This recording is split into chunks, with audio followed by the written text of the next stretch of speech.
Leo tunaingia katika ukurasa mwingine, lakini ndani ya mwaka ule ule. Nafikiri tuko pamoja kwamba tuko katika mwaka wa 10. Nimesema hadithatul Isra wal Mi'raj ilikuwa mwezi 27 Rajab katika riwaya zilizokuwa rajih zaidi. Kwa hiyo baada ya Rajab inakuja Shaaban, inakuja Ramadhan, inakuja Shawwal, inakuja Dhulhijja, inakuja Dhulhijja, inakuja Muharram. Kwa hiyo utalii pale utakuja mwaka wa 10 na ngapi? Wa 11. Kwa hiyo bado tuko katika mwaka wa 10. Mwaka huu wa 10 baada ya Bwana Mtume kurudi safari yake hii na Mwenyezi Mungu kumthibitisha na kumwondolea huzuni kwa vifo vya watu wawili wale waliokuwa wakubwa katika maisha yake, Bwana Mtume alianza kujinadi kwa makabila wengine. Al-ardu ala al-qabail. Ukisoma sira utakuta maandishi haya.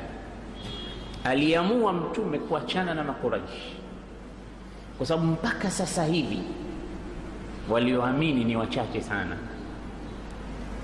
Watu zaidi ya 80 ambao tayari wameshahama, wameshakwenda zao wapi? Ethiopia, bado wako kule. Alafu hapa Maka kuna watu miat, hawafiki idadi kubwa, bado ni 100, 100 na kitu, 200, 300. Yani ni watu wachache sana bado. Na Makuraishi waqafu amama da'watihi aqabatan kaudatan, hakuna njia ya kuipeleka dawa, na kila kukicha wanatafuta sababu ya kumuua. Tumeona amekwenda Taif kwa makabila ya Thaqif, hakukuwa na njia, mawe. Amerudi, amekwenda Isra, amerudi sasa anatafakar kutafuta makabila makubwa makubwa. Lengo ni nini? Hata kama hawataki kusilimu, angalau wampe Mtume support aweze kueneza dini yake. Lengo wasilimu.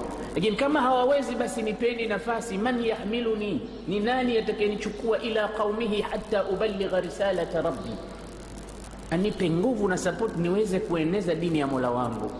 Hilo ndo lengo la Bwana Mtume Muhammad.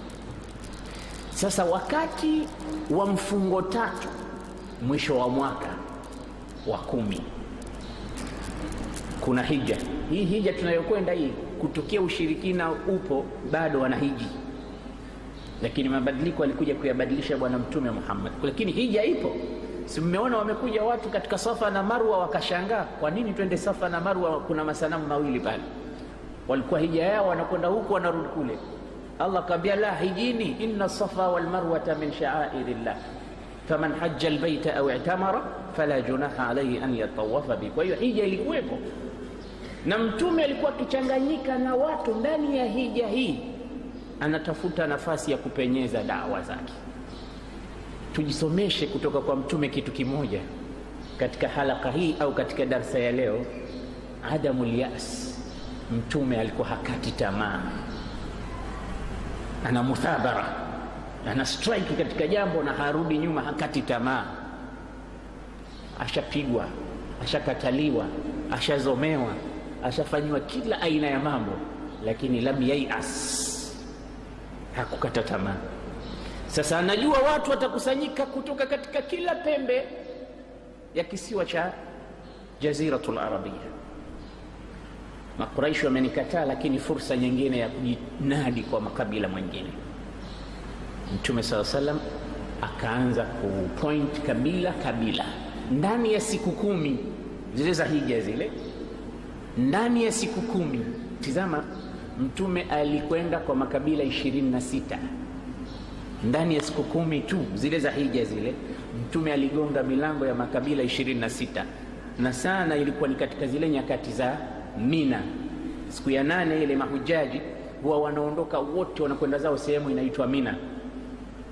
Mpaka leo hata mahujaji ukisikia wamehudhuria Maka milioni 6, basi wote milioni 6 watakuwa pale siku 3 zile ayamu tashriq, wako pale tu katika jamarati ile. Kwa hiyo Mtume sallallahu alaihi wasallam ndani ya siku 10 akabisha hodi, akagonga kwa ajili ya kuwatafuta makabila 26. Wote walikataa kumsupport Mtume. Tayeb, nikutajieni baadhi ya makabila, sitoyataja yote, lakini baadhi yao. Bwana Mtume sallallahu alaihi wasallam alikutana kwanza na kabila linaitwa Bani Hanifa. anatizama ile makabila makubwa yenye nguvu, watu wao wana sauti, angalau wakisema watasikika, angalau wapate kumsaidia mtume kuendeleza risala tarafi. Bani Hanifa ni kabila maarufu sana. Tunamjua Musailimatul Kadhab aliyemwandikia mtume barua akamwambia mimi ni mtume mwenzako. Hili ndo kabila lake, Bani Hanifa. Mtume akaenda akawaambia, man yahmiluni qulu la ilaha illa Allah tuflihun, nisaidieni, nichukueni, nisapotini, hata uaddi risalata rabbi, nipate kueneza dini ya Mola wangu. Ulama usira hapa nasema faraddu alayhi raddan qabihan munkaran shani'an, hawakulitaja jibu, na maadamu halikutajwa jibu, wenyewe walikuwa wanaona mpaka kero kulitaja jibu alilojibiwa mtume Muhammad. Wakatosheka kwamba akajibiwa majibu mabaya, matusi makubwa sana na Bani Hanifa. Akaondoka mtume akaenda kwa kabila lingine linaitwa Bani Kalb, ambalo likaja jina lao lingine Bani Abdillah, jina zuri Abdillah. Akawaita ya Bani Abdillah. Mtume akasimama katika mahema, maanake kila sehemu, kila makabila wana mahema yao. Mtume akasimama katika kabila la Bani Kalb, Bani Abdillah, ya Bani Abdillah laqad ahsana Allahu isma abikum, Mungu amelitengeza jina la baba yenu Abdillah, mja wa Mungu. Faaminu bihi, basi muaminini Mwenyezi Mungu. Qulu la ilaha illa Allah, semeni la ilaha illa Allah, mimi ni mtume, nichukueni, nisaidieni, tutangaze dini ya Bani Abdillah. Wakakataa. Akaondoka mtume akaenda kabila lingine linaitwa Bani Sa'sa'a, Bani Amir ibn Sa'sa'a. Hili lina matumbo mawili pale yamefika. Akenda kwa tumbo la kwanza, linaongozwa na mtu mmoja alikuwa na hikma sana, ana akili, akiitwa Bayhara ibn Faras. Bayhara ibn Faras, huyu mwana alikuwa hakim katika hukama wao, akiliongoza kabila la Bani Amir ibn Sa'sa'a. Mtume sallallahu alaihi wasallam akaenda akanadi, ya Bani Amir qulu la ilaha illa Allah. Anawasomea na Qur'an, huku anawapa mambo mengi yaliyopita zamani na mifano anawapa. Waliposikia kauli ya mtume na Qur'an, huyu kiongozi wao akasema, wallahi ma sami'na mithla hadha alkalam, la yaqulu hadha alkalama illa an-nabiy. Maneno haya hayasemwi na mtu wa kawaida. Watu wenye akili mara nyingi wakisikia maneno wanalinganisha. Haya maneno sio ya mchezo, sio ya kuachwa bure, haya ya kufanyiwa kazi. Huyu si mtu wa kawaida huyu. Akamwambia Muhammad, wewe vipi? Ambe ana rasulullah, ila man tad'u, namlingania Allah, ila ma tad'u, ila ibadati llah. Akamweleza mpaka akatosheka. Akamwambia sawa, nipe muda nikaongee na kabila langu. Kaenda kaongea na watu wake. Bayhara ibn Firas, qaumi laqad sami'tu min Muhammadin kalaman la yaquluhu illa an-nabi, maneno aliyosema Muhammad ni kweli, hebu tumwamini. Tukisha muamini huyu, naamini atafanya kazi, na atafanya kazi ambayo itampa makanatan rafi'atan 'inda al-arab, sayakunu lahu sha'an, atakuwa na jambo huyu, tumsaidie sisi, tutapata jambo. Mko tayari? Akasema anta sayyiduna, natuuliza tuko tayari, wewe ndo bwana wetu, amri yako ndo amri yetu, wewe tuamrishe tu, sisi tuko nyuma yako.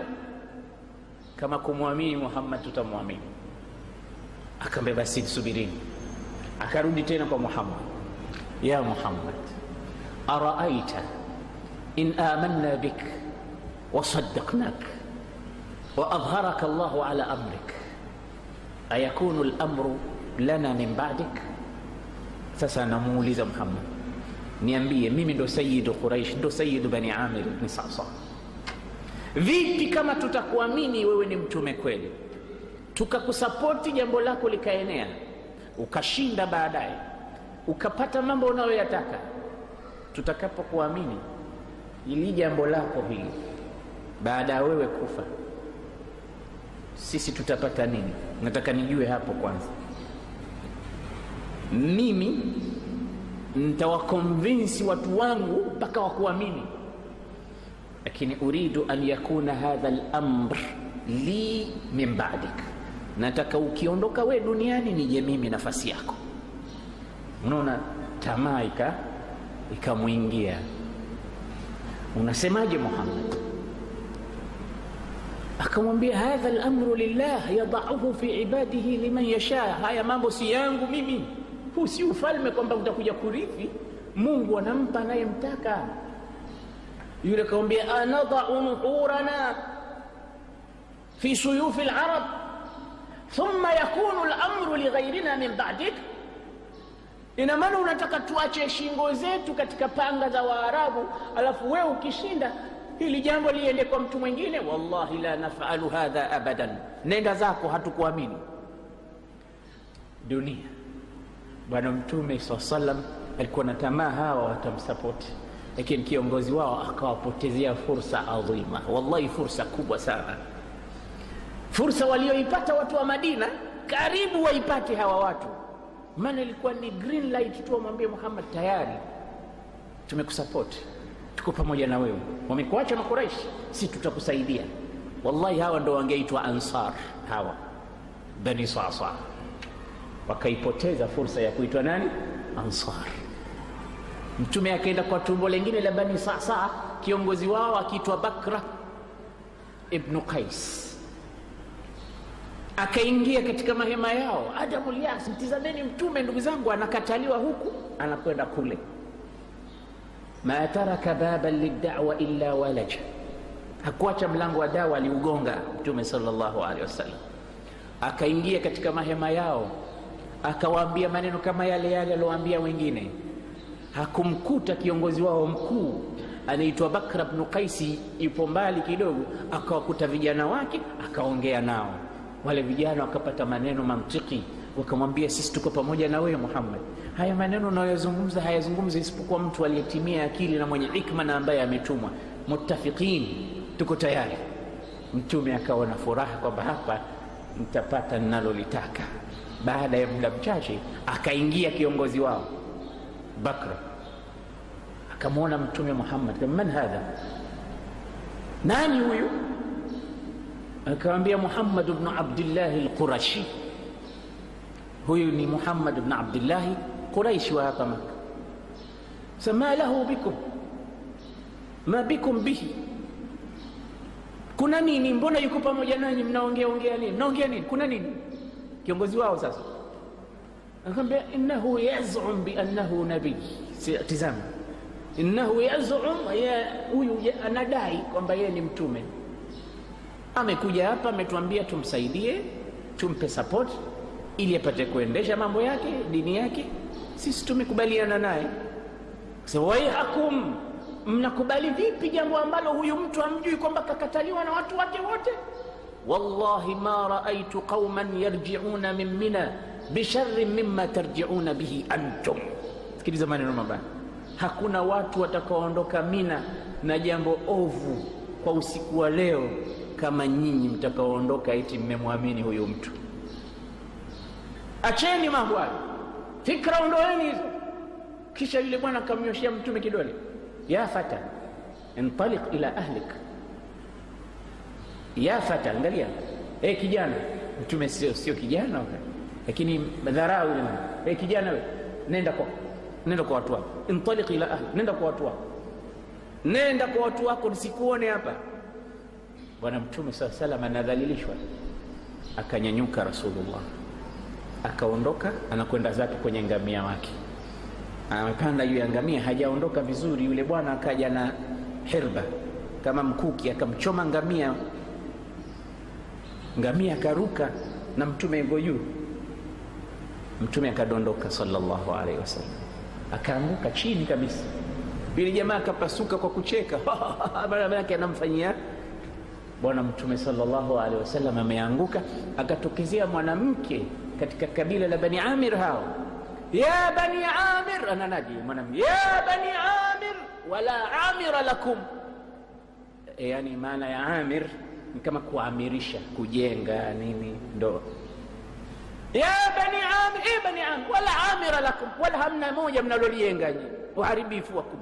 Ayufalu bi rasulillahi hadha, mtume anafanyiwa hivi? Huyu mwanamke kumbe alikuwa Muislamu, ameficha imani yake. Ayusna'u hadha bi rasulillahi min bainina, katika viunga vyetu, mahema yetu sisi bani Amir, mtume anafanyiwa hivi, hakuna mtu anasema. Wakatoka watu watatu kwa ukelele wa mwanamke. Angalia wanawake walivyokuwa na dauri wakati wa mtume. Mwanamke ndo mtu wa kwanza aliyomwamini mtume. Mwanamke hapa anamtetea mtume, wanaume wamekaa wote, hakuna hata mmoja anayesema. Wanawake wana dauri kubwa. Mwanamke anawataharaka, anawaharakisha nyoyo wanaume. Wamesimama watu watatu, wanasema tukubali. Wanamdhamia Bakra, kumesimama wengine watatu kule, wanasema hatukubali, huyu ndio kiongozi wetu, mnataka kumpiga. Vikasimama vita kati ya kabila yenyewe kwa wenyewe. Mtume anatizama, akaomba dua. Hapa mtume aliomba dua, sema Allahumma, ewe Mungu, barik li haula, wabarikie hawa watatu wanaonisapoti mimi, wantaqim min haula, na hawa watese watatu. Basi sira inasema wale watu watatu walioombewa dua na mtume walikufa mashahidi, baadaye walikuja kusilimu wakafa mashahidi, wale wengine wakafa vifo vibaya. Mtume sallallahu alaihi wasallam akaondoka katika kabila hili, akaingia katika mahema ya kabila lingine kubwa linaitwa Bani Shaiban.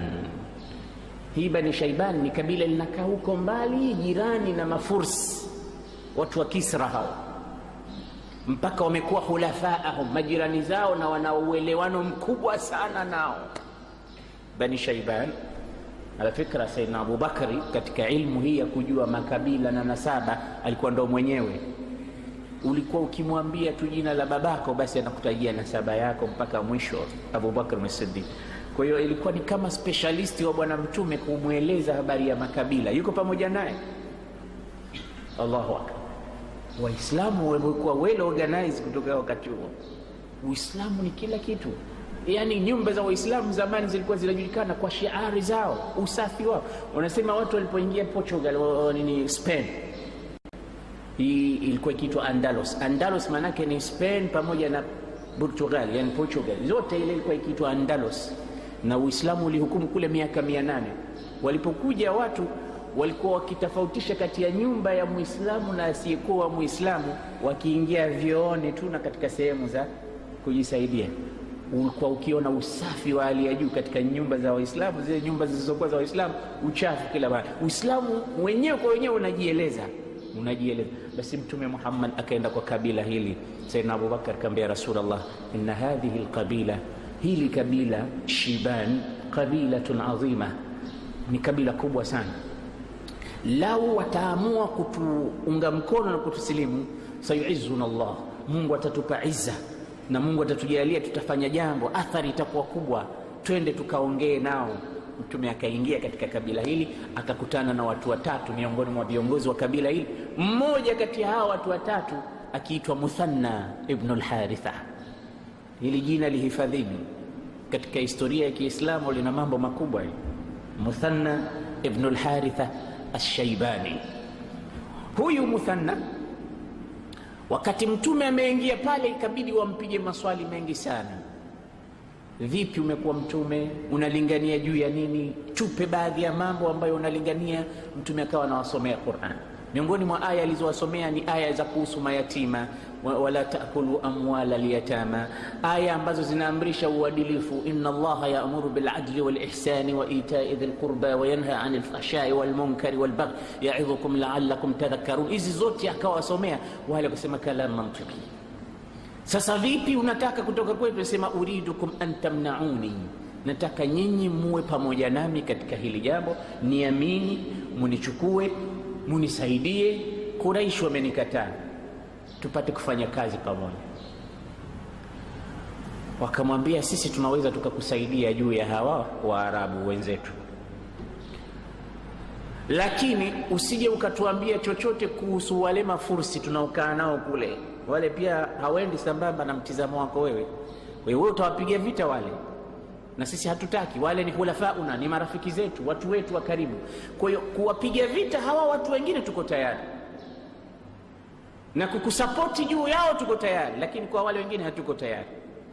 Mtume akasema dini unatakiwa uichukue kamili, sio unachukua baadhi yake unaacha baadhi nyingine. Ya ayuha alladhina amanu udkhulu fi silmi kafa inna hadha ad-din, hii dini yajibu an yukhadhu min jamii aljawanib, inatakiwa ichukuliwe katika pembe zote. Uislamu jamani sio kitu kimoja tu, Uislamu ni katika sehemu zote, yani system ya maisha yako yote iwe Uislamu.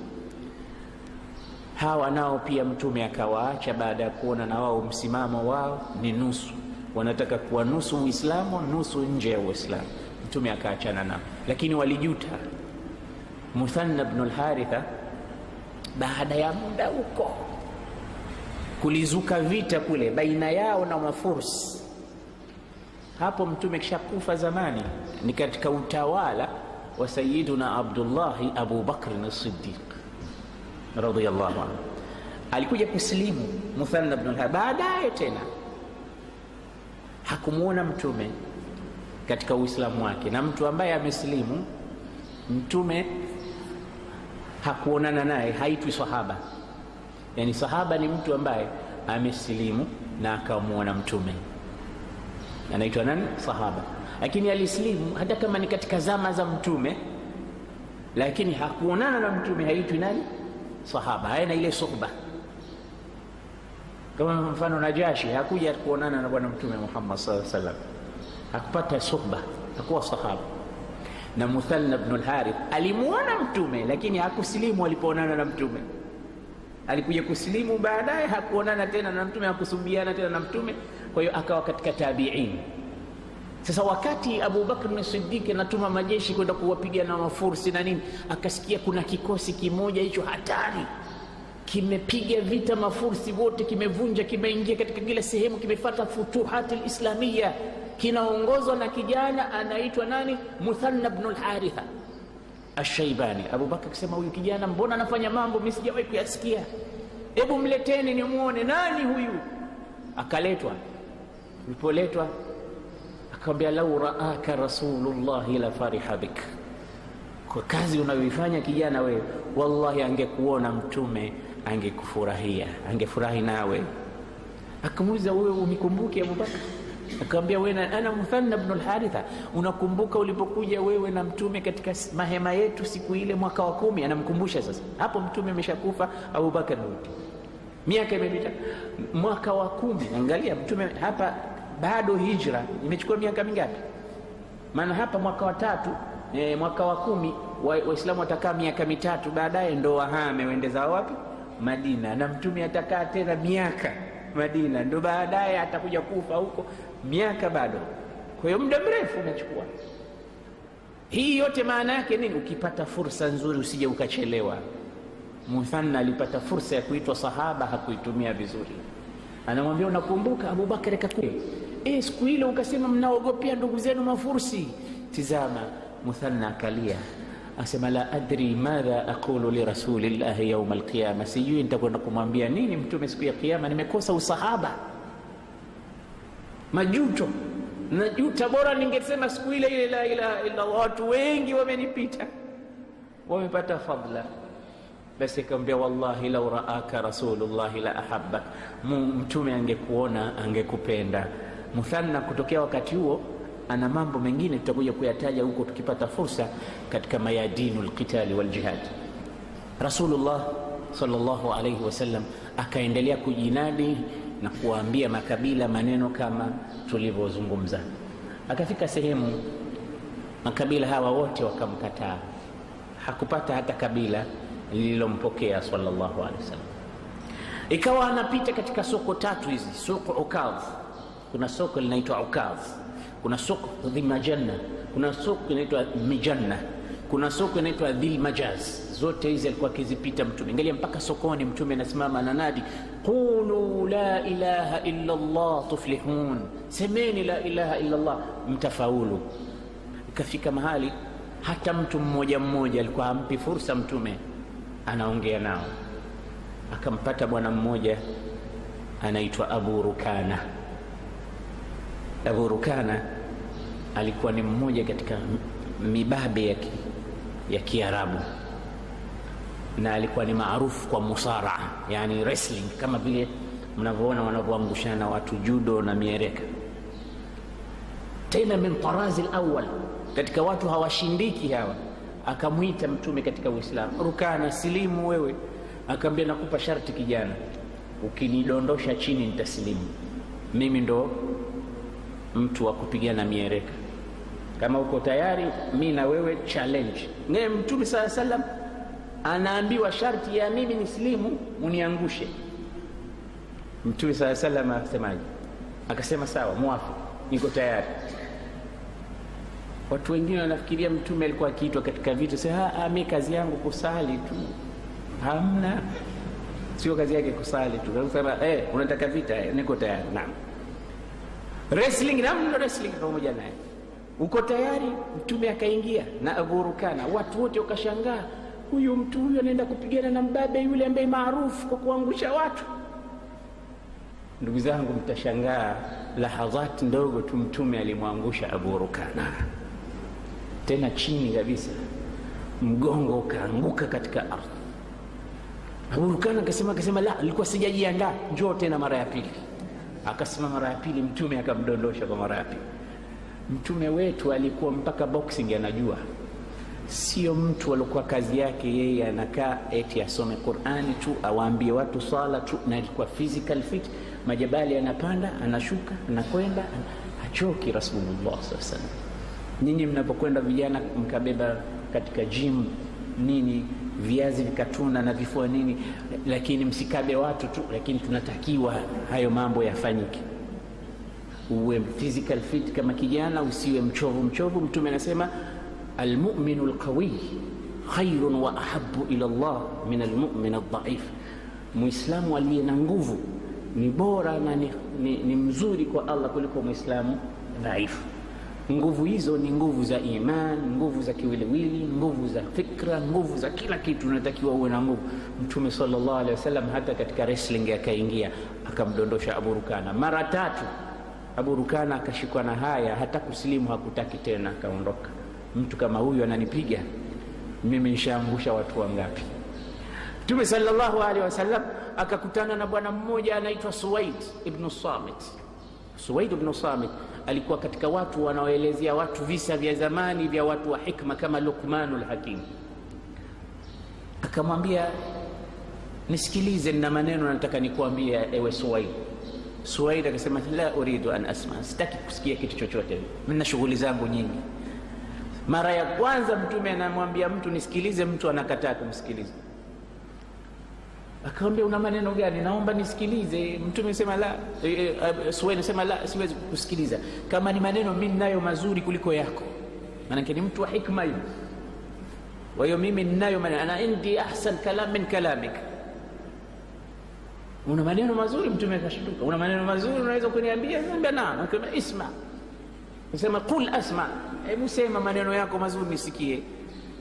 Yule akaanza kumpa hikma za Luqman. Mtume akawa anasikiliza, amekaa anamsikiliza mpaka amemaliza. Mtume akasema, fi'lan hadha kalamun jamil, maneno uliyosema kweli ni maneno mazuri, walakinni indi ajmalu min, lakini mimi na mazuri kuliko haya.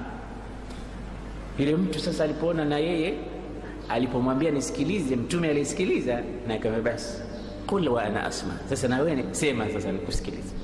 Gari ya Mtume sallallahu alaihi wasallam akisema tu mimi tu ndo nisikilizwe, na yeye alikuwa akiwasikiliza watu wengine. Na huu ndo Uislamu, wasikilize watu wengine pia. Mtume sallallahu alaihi wasallam anamsikiliza kisha anamsifu, anamwambia maneno yako ni mazuri, lakini mimi nina mazuri kuliko hayo. Akamwambia sema na kusikiliza. Akamsomea Qur'an. Filan Suwaid akasema, wallahi maneno yako ni mazuri zaidi kuliko ya kwangu. Silimu. Akasema, nifanye nini? Kwani unaita katika jambo gani? Akasema, anta abudallah, ibada ya kumwabudu Mungu tu, makarimul akhlaq. Na Mtume alikuwa kila akiulizwa una nini anazungumza vitu vya tabia. Usile mali ya mayatima, usiasi katika amri ya maaruf, muabudu Mungu, usimshirikishi na kitu chochote. Yule bwana akatoa shahada, ashhadu an la ilaha illa Allah wa annaka rasulullah. Lakini mtu mmoja Mtume alikuwa anataka, na hali mtu mmoja pia hamwachi. lakini lengo lake alikuwa anataka kabila zima lipate kumpa musaada. Akapita kwa bwana mmoja ana al-Uzdi, ametoka katika sehemu hiyo, ameingia pale Maka. Huyu bwana alikuwa ni mtabibu, huyu mtabibu wa kutoa mashetani na majini na marohani katika vichwa vya watu. Watu walipoingia tu pale wanamjua, wakamwita, vipi? Akamwambia nimekuja kwa mambo ya haji. Akamwambia sikiliza, tuna mgonjwa sisi, anaumwa sana na mashetani yanamsumbua. Hii ni dini maarufu, unaweza kwenda kwa watu wao ukapata hela nyingi sana ukimtoa shetani wake. Nani? Akamwambia yule kijana pale, yani Mtume Muhammad. Yani wanafanya kama maskhara, wanamcheza shere Rasul, lakini Mtume anakubali. Mwisho atawacheza shere wao. We hata watu wakikufanyia istiza wao si wanacheka? Man yadhaku akhiran yadhaku kathiran, atakayecheka mwisho huyo atacheka sana. Basi Mtume Muhammad sallallahu alaihi wasallam anafuatwa maskini na huyu bwana. Yule bwana anaona serious, huyu mtu anaumwa, anakuja kwa ile roho ya utabibu, alafu anamuuliza mimma tashku ya bunai, kwa huruma, mwanangu we unaumwa nini maskini? Mtume anamwambia ana kabe, sema qalu li annaka tashku, wale pale wameniambia unaumwa. Mtume akajua wamemuingiza kwenye mechi ambayo haina ratiba. Rasulullah akamwambia isma minni, kama mimi naumwa nisikilize. Akamwambia sema. Akafikiri Mtume ataeleza maradhi yake, akasema bismillahir rahmanir rahim, alhamdulillahi ahmaduhu wa asta'inuhu wa astahdihi wa astaghfiruh wa atubu ilayhi wa a'udhu billahi min sharri nafsi wa sayyiati a'mali, man yahdihillahu fala mudilla lahu wa man yudlil fala hadiya lahu. Kama hasbak, tosha, aid hadha alkalama maratan ukhra, rudia tena mara ya pili. Mtume akarudia alhamdulillahi ahmaduhu wa asta'in. Basi tu ile introduction ya mtu kutaka kuzungumza inamvuta yule, hajawahi kusikia. Kati ya wewe na mimi sijui nani anaumwa. Wale wananiambia unaumwa wewe, umwi wewe, mimi ndo naumwa. Maana maneno hayo inabidi uyarudie tena. Kitu gani? Akarudia Mtume sallallahu alaihi wasallam. Kaambia vipi? Kaambia ana nabii, mimi ni mtume, naamrisha watu mema na wakataza mabaya. Qulu la ilaha, sema la ilaha illa Allah. Huyu bwana naye pia katika ulama usira wanatuambia alislimu. Baadaye akaja bwana mwingine anaitwa Tufail ibn Amr ad-Dawsi, Mtume naye akamlingania. Tufail ibn Amr anatoka Yemen katika kabila la Daws, kabila maarufu la sahaba maarufu anaitwa Abu Huraira Abdurrahman ibn Sakhr ad-Dawsi. Huyu bwana ni mmoja katika ashrafu kabila wa Yemen, ameingia pale Maka siku hizo za musim. Alikuwa akifika pale tu na marafiki zake chungu nzima. Siku hizo wakaja wakamwambia intabih ya Tufail, hapa kuwa makini, tuna kijana mmoja sahir yufarriqu baina almar'i wa zawji, kazi yake kufarikisha watu, kugombanisha watu. Umeingia hapa, unaweza ukamuona barabarani huko, unaweza ukakutana naye sokoni, kila mahali anapita, anawafarikisha watu. Na ala fikra Mtume anapita kila mahali, na nyuma yake yuko ammi yake Abu Lahab. Abu Lahab yupo bado, kila anaposema Mtume Abu Lahab yuko nyuma, anasema la tusaddiquhu innahu majnunun sabi, msimwamini, ana wazimu huyo, kaacha dini yake. Ana adra bihi, mimi namjua zaidi kuliko nyote. Huwa ibn akhi, mwana wa ndugu yangu huyu. Tizama, watu wanaambia hadha ammu, kama huyu ni ami yake anamjua vizuri, sisi anatuambia nini? Hadha ammu huwa adra an-nas bi majnun, ana wazimu. Mtume aliambiwa ana wazimu. Basi akapita Tufaili, anaambiwa intabih la tasma'u minhu, usije ukamsikiliza hata dakika moja. Ukimsikiliza tu umekwisha, sayufarriquka baina ahlik. Akaingia Tufaili, anasema wakanipa maneno makali mpaka nikaona siwezi kuingia Maka mimi bila kutia pamba katika masikio yako. Akachukua pamba akatia kwenye tundu zake za masikio, akaenda zake kwenye Al-Kaaba. Anasema fawaraaituhu, nikamuona Mtume Nilipomwona tu aliposimama nikajua ndo huyu anayezungumziwa. Yusalli, anasali. Faajabatni salatuhu, ile sala yake tu namna alivyokuwa akisali, ananyenyekea, ikanipendeza. Sala ina gani? Ndo huyu. Anasema kidogo kidogo nikajiona mimi mwenyewe ninavutwa na kitu kama sumaku kule kwake yeye aliko, na kwenda kidogo kidogo mpaka nikawa nasikia ile maneno kwa mbali, siyasikii vizuri kwa sababu nimetia pamba masikioni. Anasoma Qur'an. Wakati sasa naangaika kutaka kusikia vizuri, ninajiuliza katika nafsi yangu, ya Tufail, anta rajulun kabir, wewe ni mtu mheshimiwa, adib, mtu unajua lugha, shair, unajua mashairi, hakim, unajua hikma, la yakhfa, hakuna siri. Anta ta'lam kalaman jamilan min kalamin qabih, maneno mazuri na mabaya unayajua. Vipi unatishwa na hawa watu eti usisikie? Hebu sikiliza, kama ni mazuri si utajua, kama ni mabaya mwachie mwenyewe. Nasema nikachukua pamba, nikatoa, nikatupa, nikasikiliza vitu kwa Muhammad. Anasema wallahi nikasikia maneno sijawahi kusikia. Alipomaliza sala Mtume akapiga salamu akaondoka, kenda zake nyumbani. Sikumwacha mimi, fatabetuhu, nikamfuata nyumbani kwake kule kule aliko. Ameingia ndani, nimebisha, nikamwambia ni alimni mimma kunta taqra, maneno gani ulikuwa unasoma, hebu nisomee. Faqara alayya surat al-Ikhlas, qul huwa Allahu ahad Allahu samad lam yalid wa lam yulad wa lam yakul lahu kufuwan. Ma hadha ad-din? Ana rasulullah, madha taf'al in aradta ad-dukhula fi ad-din? Tashhad anni rasulullah wa tashhad an la ilaha illa ashhadu an la ilaha illa Allah wa annaka Muhammad rasulullah. Akaslimu. Baada ya kuslimu akamwambia Muhammad, murni bima tasha, niamrishe unapotaka nifanye nini. Abqa ma'ak au a'udu ila qaumi li ad'uhum ila ad-din, nitakaa na wewe hapa au nirudi nyumbani Yemen nikawalingania watu wako? Akamwambia nenda kwenu kawalingania watu wako. Akaondoka akaenda akawalingania, akalingania, hakuna alislimu, hakuna alimwamini. Watu wakamtenga, umeenda huko umebadilisha dini, unatia katika hilaka. Watu walioslimu ni watu watatu tu katika nyumbani. Aliwanunia watoto wake, mke wake, watu wake wa nyumbani wote, kawaambia wajhi ala wujuhikum haram hatta tu'minu bi Muhammad, uso wangu na wenu kuonana ni haram mpaka muamini Mtume. Wale wakaslimu, lakini makabila ile lake lingine hawakutaka kuslimu. Akarudi tena kwa Mtume akamwambia, Rasulullah, Dausi wamekataa kuslimu. Kama wamekataa kuslimu, waapizi hawana faida ya kukaa katika dunia. Mtume sallam akaenda akaitisha maji akatawadha. Anasema nikajuta kwa nini nimemwambia Mtume waapize. Nikaona Mtume anajiandaa, nikakamata kichwa, ya waili ya wailahum, wale wao Daus, halakat Daus, wameshaangamia sasa hivi wanalaaniwa. Mtume akaenda akaelekea kwa Mola wake, sema Allahumma hdi Dausan, Allahumma hdi Dausan, Allahumma hdi Dausan, ya Rabbi waongoze Daus, waongoze. Alhamdulillah, hawajalani.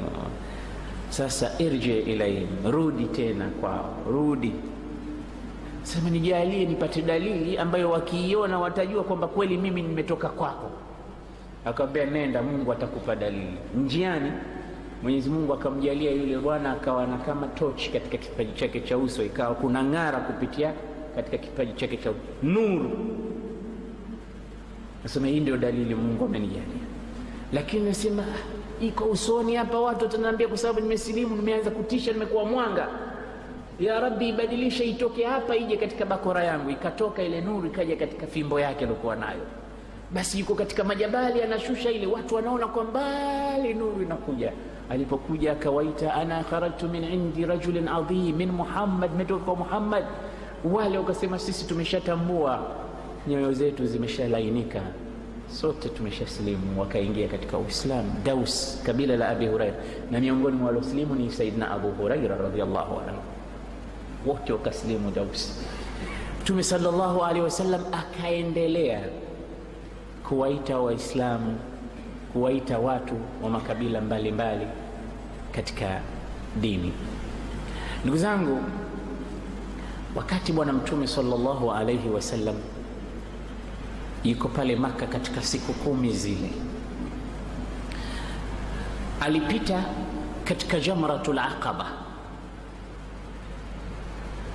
Jamratul Aqaba ni lile jiwe ambalo tunalipiga siku ya 10, siku ya Eid al-Hajj au Eid al-Adha. Siku ile inaitwa Eid al-Akbar. Jiwe lile au viguzo vinakuwa vitatu, cha kwanza, cha pili, cha tatu. Kama unatoka Makka kinakuwa cha kwanza, ndio inaitwa Jamratul Aqaba.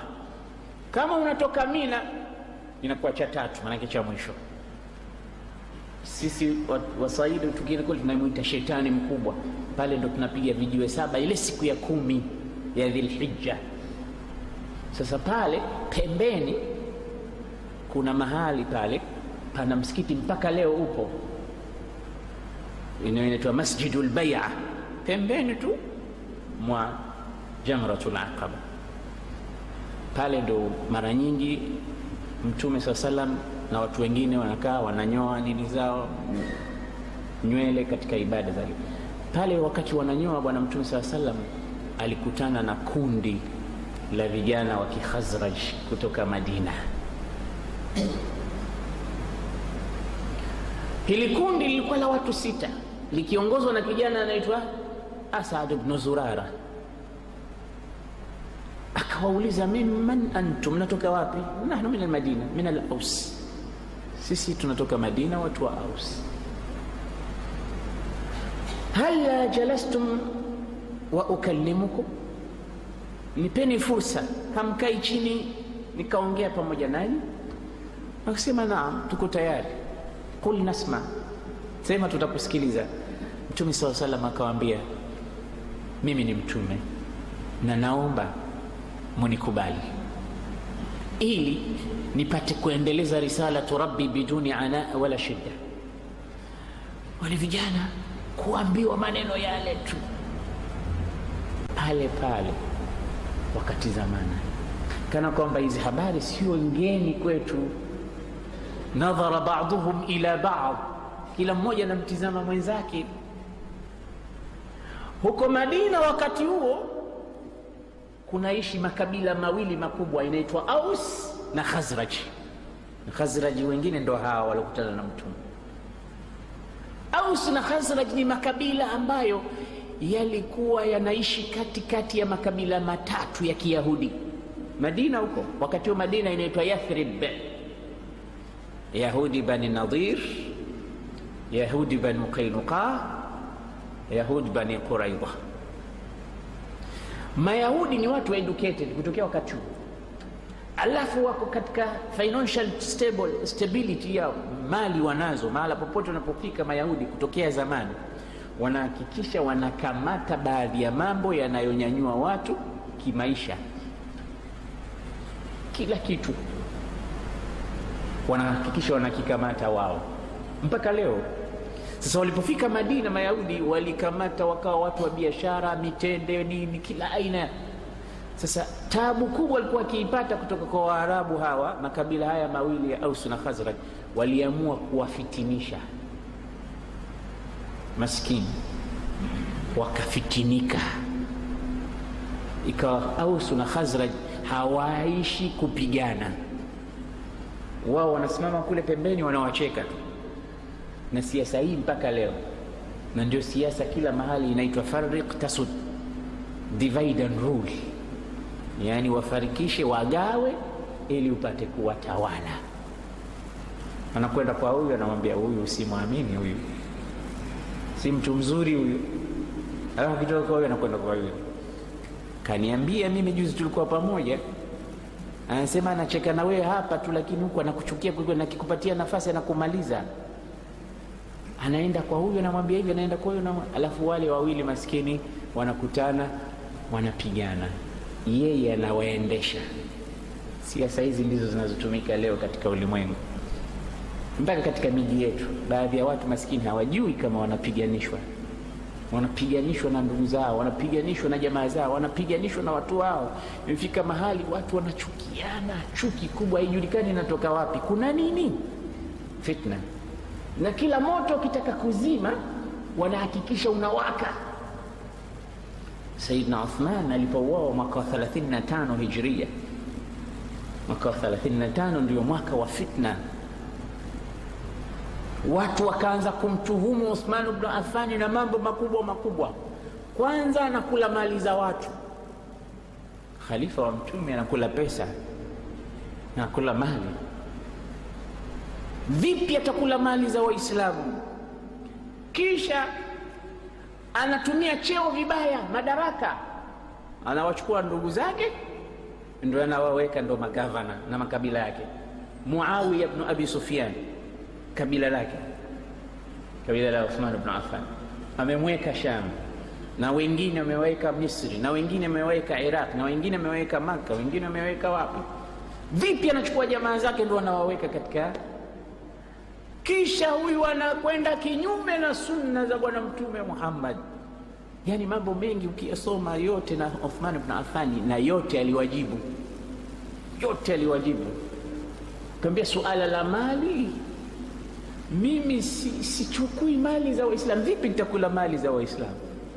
Mimi ni mtu na hela na pesa zangu. Na Uthman ibn Affan alikuwa milionea, alikuwa milionea. Na Mtume SAW siku alipotoa mali akamwambia, ma dharra bi Uthman ma faala ba'da al-yawm, hadhuriki atakachokifanya baada ya leo Uthman. Mali aliyoitoa katika vita huko. Tena huyu akawa anafanya biashara kubwa kubwa, mali alikuwa nazo nyingi. Anasema, ninapokuwa ninatoa mali kuwapa jamaa zangu, sitoi mali ya Waislamu, natoa mali yangu mimi. Na hakuna ubaya mtu kuwapa jamaa zake mali, kwa sababu tunaambiwa charity begins at home. Hata Mtume alikuwa akifundisha hivyo, innaka intadhara warathataka aghniya khairun min an tadharahum alatan yatakaffafuna an-nas.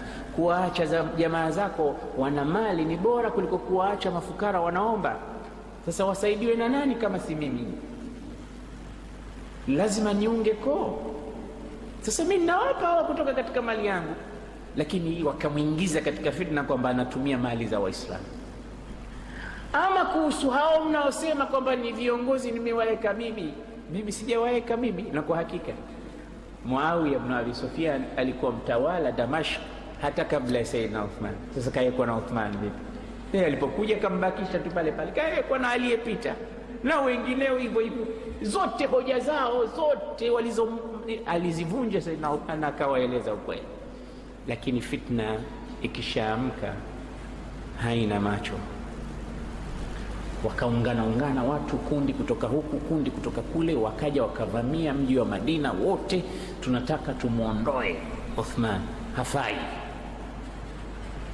Na ikakamatwa barua iliyokamatwa imeandikwa, itakapofika barua hii, huyo aloleta barua huyo kata kichwa. Yani kuna watu wanatumia mpaka muhuri wake, wanamuingiza katika fitna.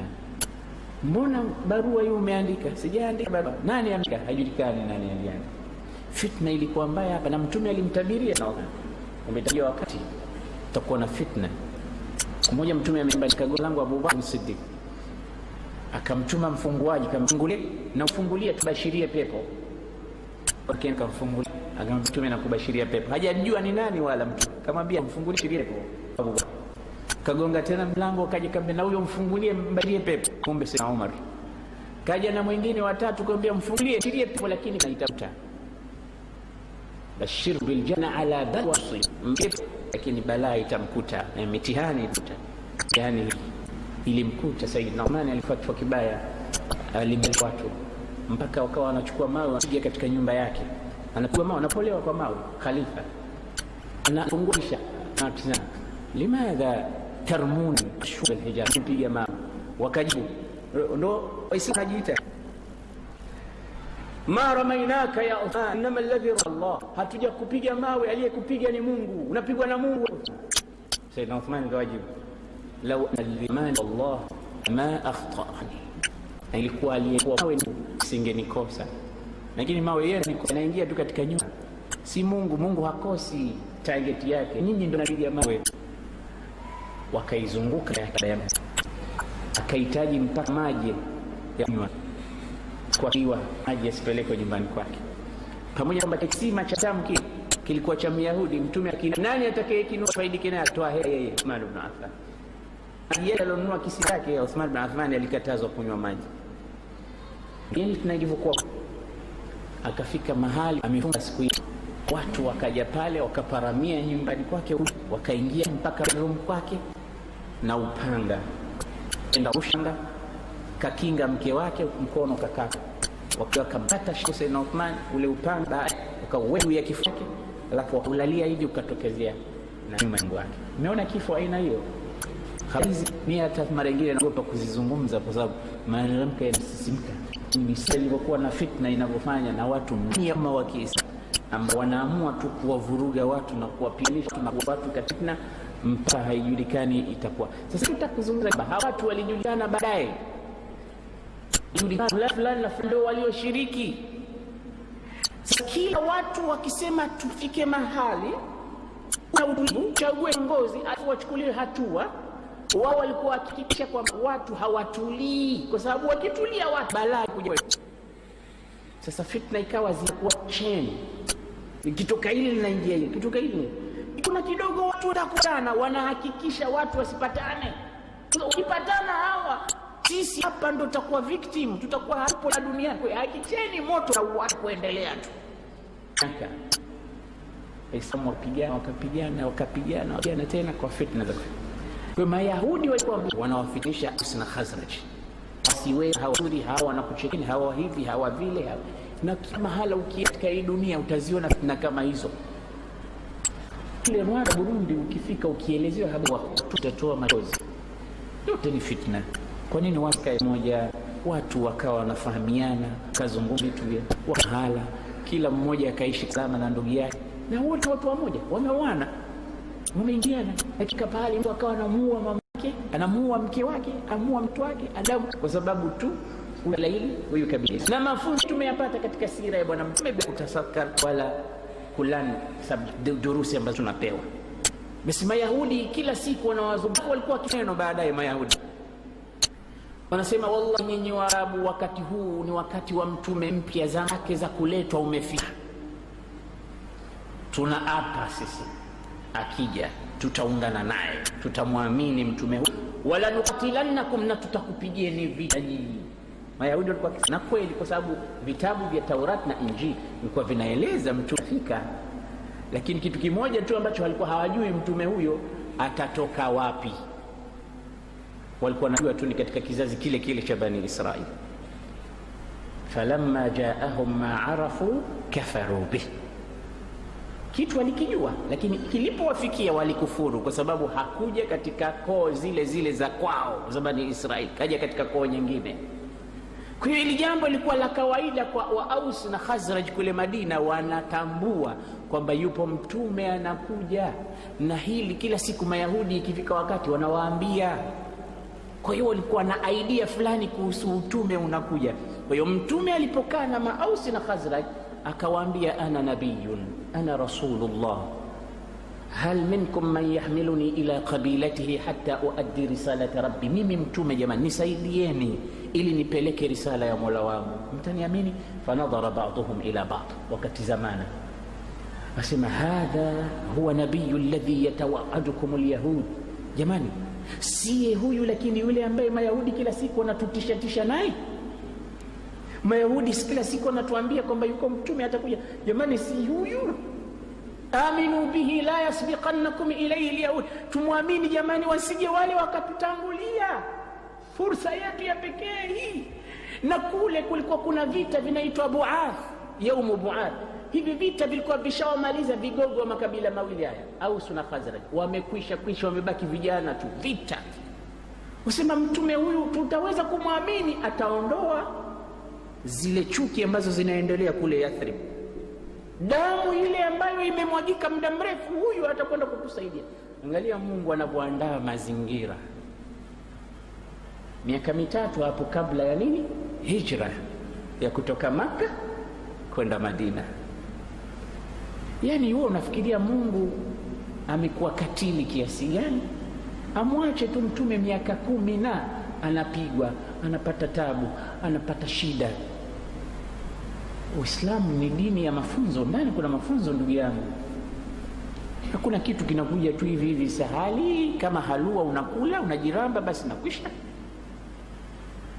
au mkate mzuri unakula basi nakwisha, au kitanda kizuri unalala basi nakwisha. Hapana, laqad khalaqna al-insana fi kabad. Kitu chochote lazima wewe ujipinde.